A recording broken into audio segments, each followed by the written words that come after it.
Nós, a Europa, tem a ver com a Europa, tem a ver consigo.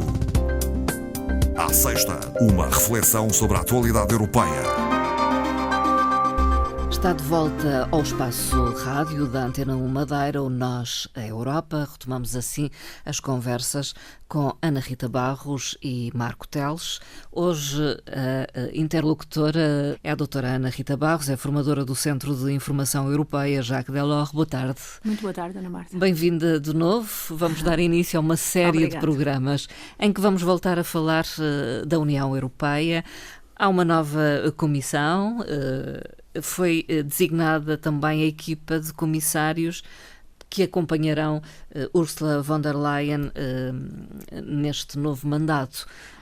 O que é que podemos adiantar em relação a esta eleição ou indicação dos novos comissários? Indigitação. Foi um processo que não foi fácil e não está concluído, claro, como nós sabemos. Um colégio de comissários indigitado de 11 mulheres e 16 homens. Portanto, já aqui nos faz pensar um pouco. Relembremos que a Ursula von der Leyen pediu para cada Estado-membro indicar um comissário potencial de cada género, não é? Masculino e feminino. Alguns países não o fizeram. Portanto, temos aqui, depois de uns meses de negociações complexas, umas dinâmicas diferentes de comissões anteriores. Para já um poder mais centralizado em Ursula von der Leyen, na Presidente. E desde logo a importância das pastas distribuídas que este ano, que desta vez estão muito para leste. Há aqui os países bálticos que refletem uma crescente relevância política entre os Estados-membros. Nós sabemos porquê, a proximidade com a Rússia e as ameaças que daí vêm e desde logo a invasão da Ucrânia. A Estónia, comecemos pela Estónia, em que a sua comissária indigitada é Kaja Kallas e que assumirá a pasta da política externa europeia, até agora detida pelo espanhol. A comissária da Finlândia, também nomeada vice-presidente, com a área da tecnologia, da segurança e da democracia. O comissário da Lituânia com a responsabilidade da defesa e do espaço. E a Letónia, com o comissário que já transita do colégio de comissários anterior, fica com a responsabilidade da economia e produtividade. Lembramos que a economia andou entre a França e a Itália durante muitos 5 anos, não é? Na realidade, são 4 Estados-membros que lidam diariamente com uma ameaça de fronteira que nós sabemos qual é. Passemos, para não falarmos em todos, passemos aos países ibéricos, nos quais nos encontramos. Portugal e Espanha. A Espanha, com importantes áreas políticas desta vez e também com uma vice-presidência. Portanto, a comissária ficará com a transição limpa, justa e competitiva e com a coordenação política da concorrência. Como nós sabemos, uma pasta muito sensível. Portugal também com uma pasta importante. Os serviços financeiros são sempre de importância em qualquer executivo e aqui também. Com Maria Luís Albuquerque, exatamente. No seu todo, o grupo parlamentar do PPE, que teve a maioria nas eleições de junho, aqui manifestamente no Colégio de Comissários, com uma representação significativa, 14 comissários dos 27, portanto, mais de 50%. Os comissários agora terão que ser ouvidos, vão a uma audição do Parlamento Europeu, essa já está agendada, entre 4 e 12 de novembro próximo, e entrarão em funções no início de dezembro. São inquiridos, de certa forma, é isso? Sim, e muitas vezes já aconteceu. Rejeitados? Exatamente, portanto, teremos que estar atentos àquilo que acontece, já está o comitê definido entre 4 e 12 de novembro. É uma espécie de governo que acompanha a Presidente da Comissão Europeia. Sem dúvida, não é? São lugares de ministros, digamos assim, entre aspas, não é? E que representam a União Europeia a partir deste momento. Sim, representam o seu todo, não o seu país, mas o seu todo, embora nós saibamos que há sempre forças internas. Mário Draghi apresentou recentemente, junto da Comissão Europeia, um relatório sobre competitividade europeia. Em que contexto é que este surge? foi a pedido da Comissão, já tínhamos o relatório Letta apresentado em abril, era mais sobre o mercado interno, este é sobre a competitividade. Mário Draghi, que é antigo presidente do Banco Central Europeu, antigo primeiro-ministro italiano, vai falar de um assunto que ele muito bem conhece, não é? O relatório é forte, digamos assim, portanto, preconiza o reforço sem precedentes de altos níveis de investimento para a Europa. E o recurso a uma nova dívida comum. Não é inédito. Nós lembramos da dívida comum que foi contraída no tempo do Covid, para apoiar necessidades da indústria e da defesa europeia. São os calcanhares daqueles da União Europeia. O relatório encontra-se dividido em duas partes. A primeira parte profundamente estratégica, em termos de competitividade. A segunda, de uma análise mais aprofundada e mais política.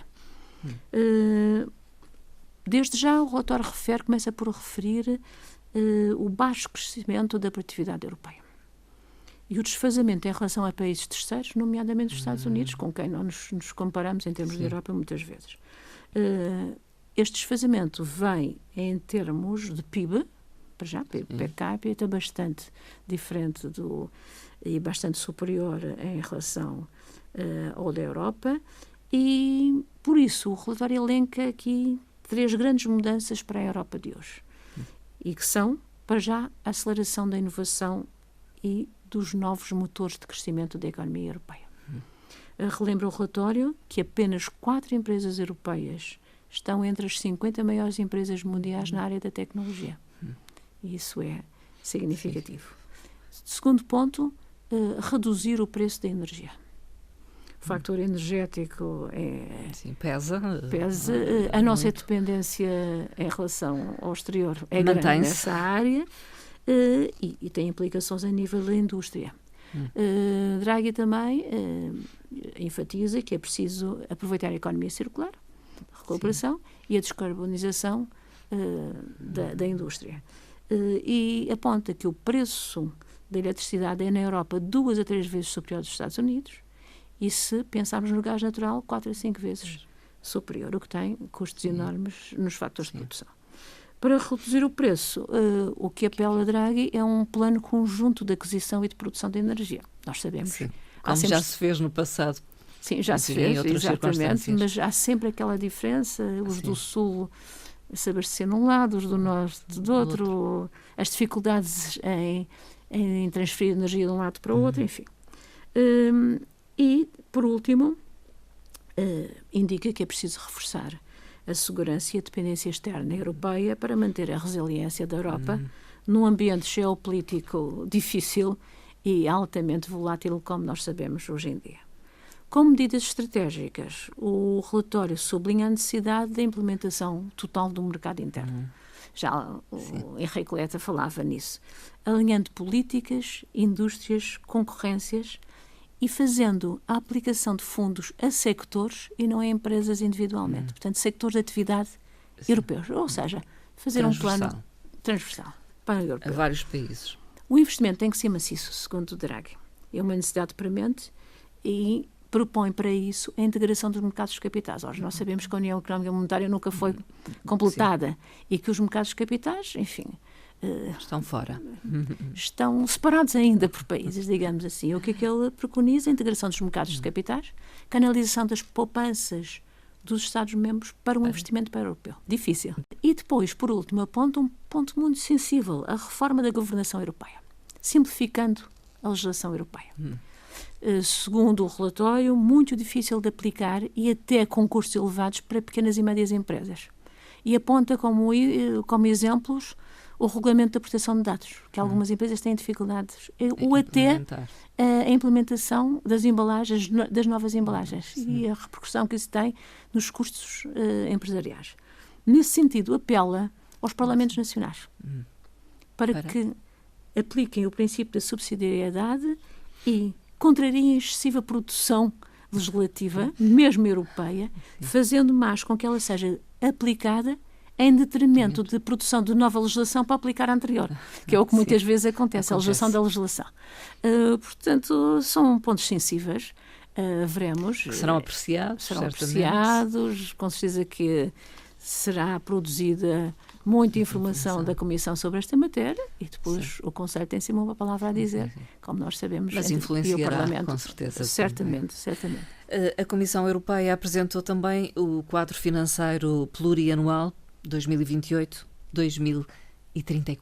É um documento informal, mas é um orçamento plurianual de 7 anos, como nós sabemos, e indica já a percepção de Bruxelas sobre as condições mais restritivas do que alguns orçamentos anteriores. Nós sabemos disso, muito pelas razões que também conhecemos. Não foi uma apresentação fácil, como nós vemos pelas declarações recentes.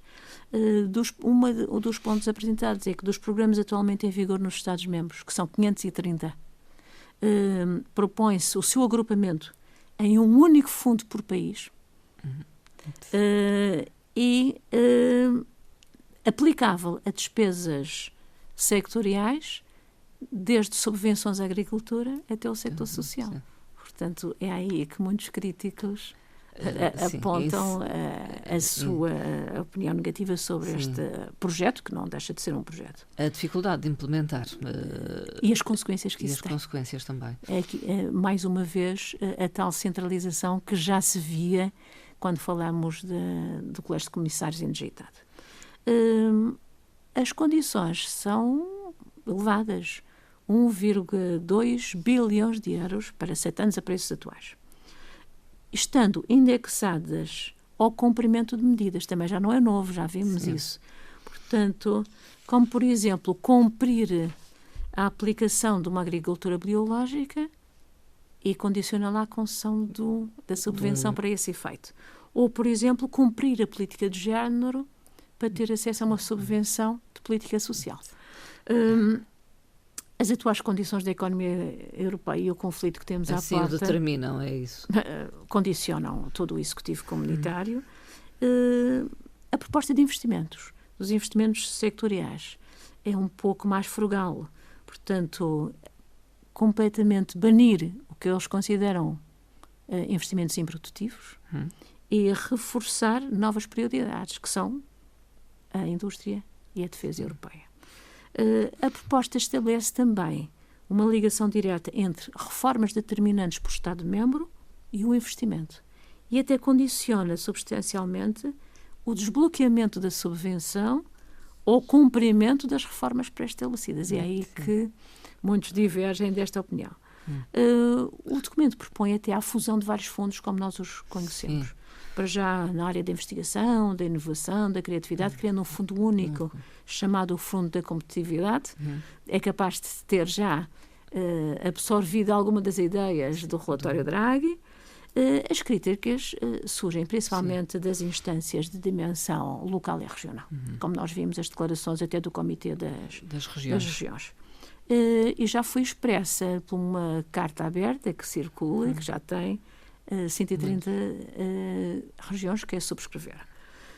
A discussão dos quadros comunitários são sempre muito vivas, digamos assim, muito acesas, e é isso que se espera da discussão até à aprovação final. O certo é que tem que estar aprovado por unanimidade até ao final de 2027, que parece longínquo, mas para a discussão de um documento tão importante como este, não é muito tempo.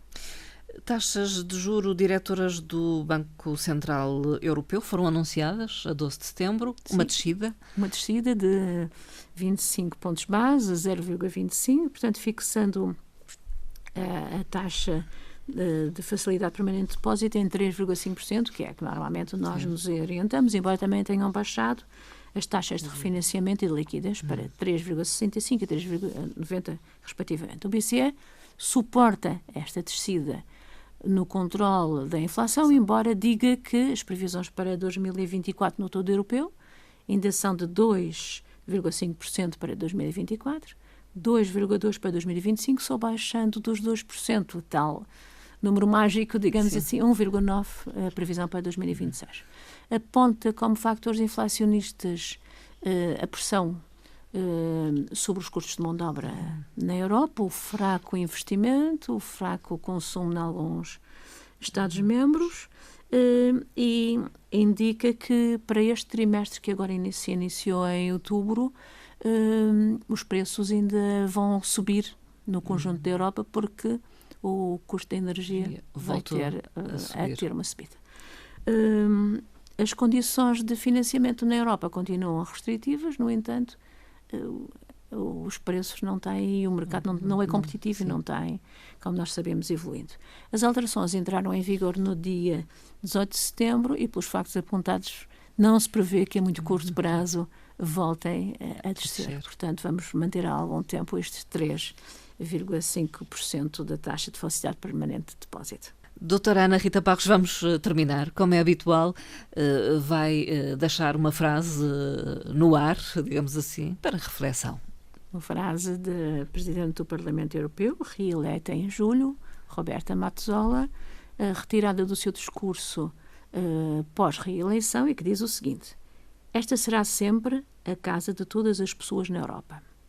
Junto devemos lutar por políticas de esperança, pelo sonho que é a Europa. Roberta Metsola. E por aqui ficamos. Doutora Ana Rita Barros, até à próxima conversa. Muito obrigada.